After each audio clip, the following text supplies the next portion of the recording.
আসসালামু আলাইকুম। কেমন আছো সবাই? আশা করি সবাই খুব ভালো আছো। আলহামদুলিল্লাহ, আর আমিও খুব ভালো আছি আলহামদুলিল্লাহ। তো সকাল সকাল উঠে গলা ধরে গিয়েছে। তো যাই হোক, আমি আল্লাহর কাছে সবসময় তোমাদের জন্য সুস্থতা ও শান্তি কামনা করি।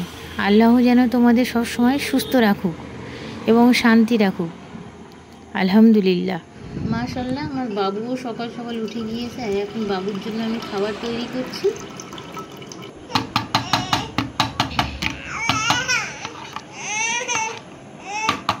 এখন বাবুকে খাইয়ে নিই, তারপরে ভিডিওটি তোমাদের সঙ্গে শেয়ার করব। বিসমিল্লাহ। বাবু বাবু খেয়ে নাও, হাম খাও হাম খাও হাম খাও। হ্যাঁ, হাম খাও বাবু, হাম খাও বাবু সোনা। তো আমার বাবুকে খাইয়ে নিই, আবার আমি পরে তোমাদের সঙ্গে ভিডিওটি শেয়ার করছি। দেখো আমরা বার হয়ে পড়েছি বন্ধুরা। আমার বাবু সোনা রেডি হয়ে গিয়ে আমরা সবাই, এই তো এদিকে দেখো এদিকে দেখো এদিকে দেখো, এই দেখো সোনা, টাটা করে দাও, টাটা করো টাটা করো। ওগুলো বার হয়ে গিয়েছি, আমরা বাড়ি যাব।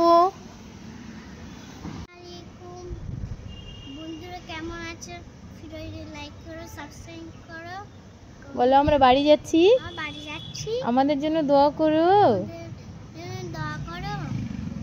আমরা সুস্থভাবে বাড়ি যেতে পারি। আলহামদুলিল্লাহ, তোমরা দোয়া করবে ইনশাল্লাহ। বাবু যাচ্ছে ওর পাপার সাথে।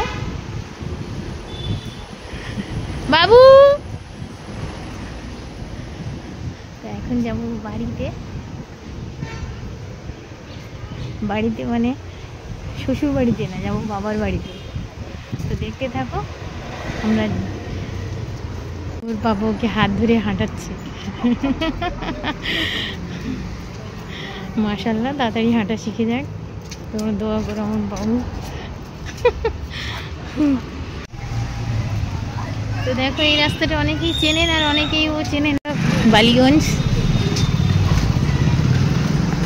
বালিগঞ্জ যাবো কি শিয়ালদা যাবো সেটা আপনাদেরকে জানাবো। হ্যাঁ, যে কোথেকে ট্রেনে উঠবো। তো দেখো এখান রাস্তা দিয়ে যাচ্ছিলাম, তো প্রচুর পরিমাণে ব্যানার মেরেছে। মানে এর আগে যতবার গিয়েছি তো দেখিনি এতগুলো, তো এখন এত হারে ব্যানার মেরেছে তো কী বলবো। তো মাশাআল্লাহ দেখো, একদিকে বৃষ্টি পড়ছিল আর একদিকে রৌদ্র দেখা দিচ্ছিল। তো যেদিকটা বৃষ্টি পড়ছিল সেদিকটা আমি আপনাদেরকে দেখাতে পারছিলাম না, কারণ অটোর মধ্যে বসেছিলাম, তো সেই জন্য আমি আপনাদেরকে এই বৃষ্টিটা দেখাতে পারিনি।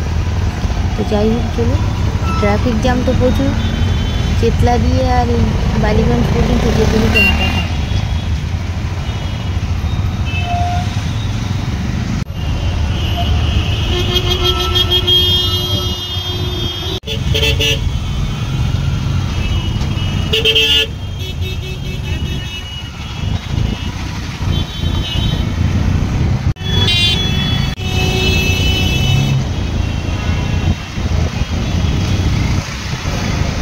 তো ট্রাফিক পার হয়ে অবশেষে আমরা বালিগঞ্জ স্টেশনে এসে পৌঁছালাম।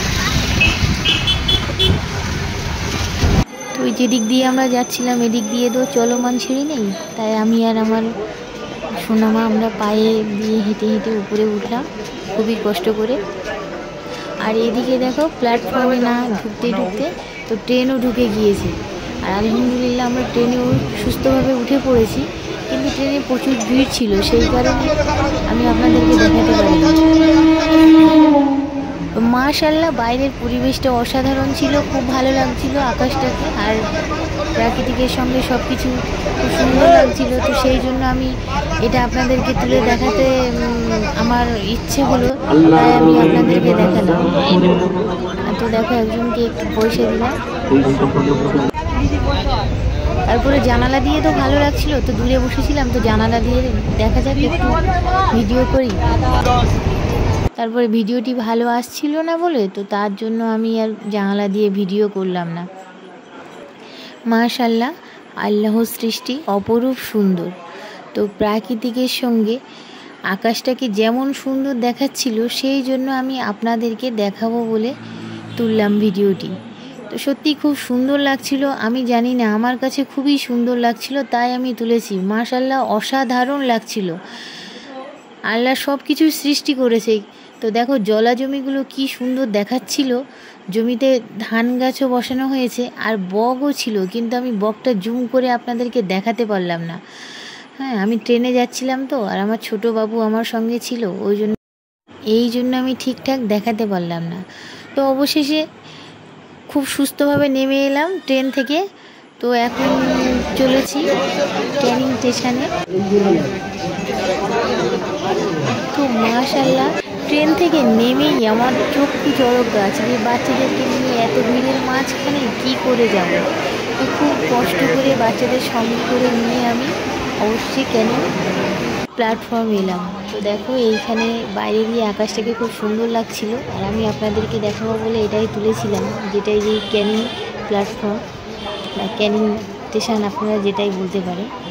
তো এই ক্যানিং থেকে কারা কারা আমার ভিডিও দেখো সেটাই আমাকে বলবেন, আর যাদের আমার ভিডিও দেখে ভালো লাগবে তারা আল্লাহর দেয় সুন্দর রহমতের হাত দিয়ে আর সাক্ষী আঙুল দিয়ে আমার চ্যানেলটাকে সাবস্ক্রাইব করে লাইক করবেন।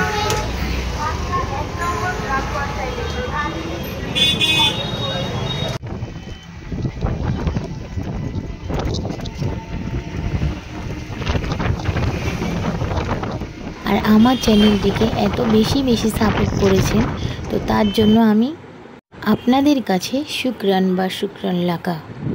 তো আমি আপনাদেরকে বলি, আপনারা আমাকে সাপোর্ট করেছেন বলে আমার চ্যানেলটি আজকে এত দূরে আসতে পেরেছে বা এই জায়গায় পৌঁছাতে পেরেছে।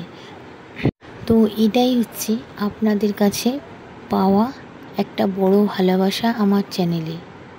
তবে আর একটা কথা কি জানেন, আর একটা কথা আপনাদেরকে আমি যেতে যেতে বলি, তো এটাই আমার প্রথম কথা।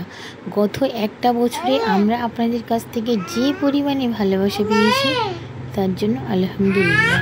খুব শখ করে এই চ্যানেলটা খুলেছিলাম, ভেবেছিলাম কয়জন মানুষ হয়তো দেখবে, কিন্তু আপনারা যে এতটা স্নেহ আর ভালোবাসা দিয়েছেন তার জন্য আলহামদুলিল্লাহ। তো এই জন্য আমরা সকলের কাছে ভীষণ কৃতজ্ঞ, শুকরান বা শুকরান লাগা। তবে আরও একটা কথা বলি, যেটা হচ্ছে এটাই আমার প্রথম ব্লগ। তো জানি না এই এপিসোডে মানে এই কথা বলতে পারবো কি না বা ভালোভাবে গুছিয়ে ভাষাটা দিতে পারবো কি না আমি জানি না, কারণ এটাই আমার ফার্স্ট ব্লগ। তো যদি এই ব্লগে মানে কোনো ভুল হয়ে থাকে তো তাহলে আপনারা কারোর মা বোন মেয়ে হিসাবে আমাকে ক্ষমা করে দেবেন, আমাকে ক্ষমা বা মাগফিরা করে দেবেন। তবে এই যে নদীটি দেখতে পাচ্ছেন না, এটা হচ্ছে মাতলা নদী।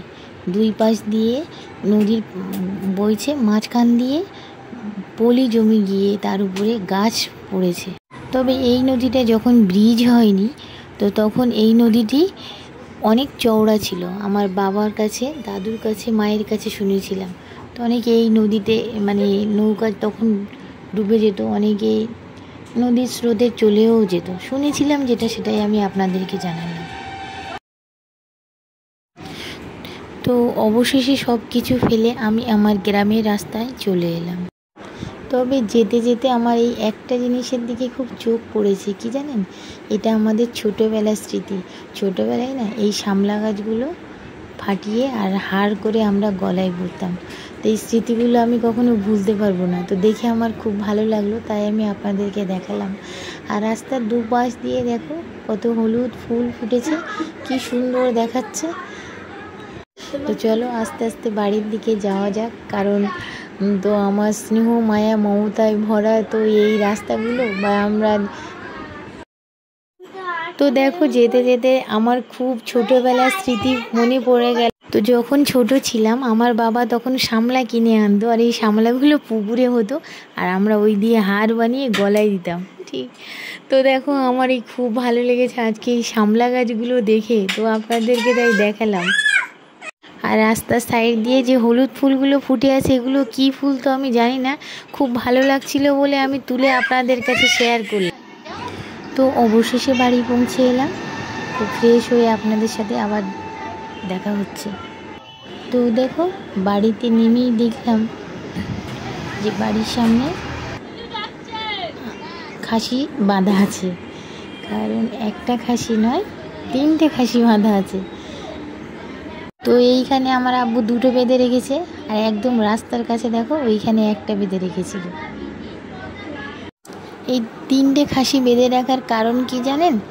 আজকে আমাদের 2 পুচু সোনার আকিকার করা হবে। তো এই আকিকার জন্য আমার দাদামণি এই খাসি কিনেছে, মানে দেখেছে, কিনেছে পুচুর বাবা। তো পুচুর বাবা তো এখানে নেই, চাকরি সূত্রে বিদেশে থাকে, তো সেই জন্য খাসি কিনেছে। তো আকিকা করা হবে, আর আকিকা তো এই জন্য বাবা সকাল সকাল খাসি 3টেকে শ্যাম্পু দিয়ে গোসল করিয়ে রৌদ্রে দাঁড় করিয়ে রেখেছিল। তো আমাদের হাফিজ সাহেব এসে খাসি 3টে সকালবেলা জবাই করে দিল। আর এখন দেখো এই যিনি মাংস কাটছে না, ইনি হচ্ছে আমার দাদু। তো এই দাদুকে আনা হয়েছে মাংস কেটে দেবে বলে।